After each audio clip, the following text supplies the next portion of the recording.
ចងវាជាប្រភេទសត្វមួយយ៉ាងវាចូលចិត្តស៊ីអាប្រភេទស្លែហើយនឹងប្រភេទ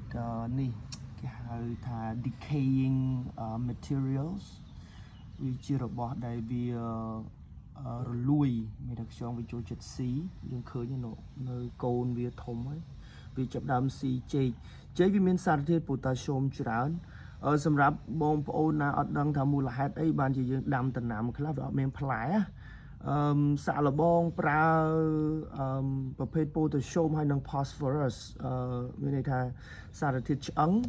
ហើយនឹងប៉ូតាស្យូមដាក់ទៅគឺអានឹងវាជួយឲ្យដំណាំយើងមានផ្លែបើមិនអញ្ចឹងទេបើយើងប្រើតែប្រភេទពួកនេះគេហៅថាអក្សរ N ណាយើងហៅថាអីគេអាហ្នឹងគេហៅដូចប្រភេទអ៊ុយរ៉េអីគេអាហ្នឹង nitrogen ហ្នឹងហើយអត់មា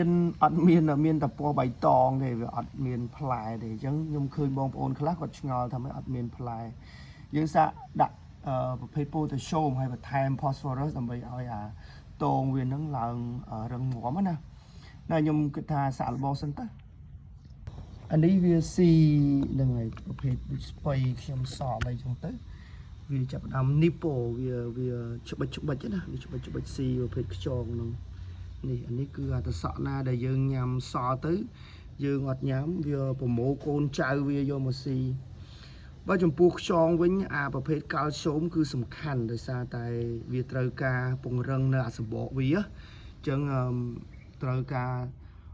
ស្វែងរកថែមទៀតអាប្រភេទណាដែលជាកាល់ស្យូមឲ្យវាស៊ីទៅដើម្បីធ្វើឲ្យសម្បកវាឡើងរឹងហ្នឹងហើយ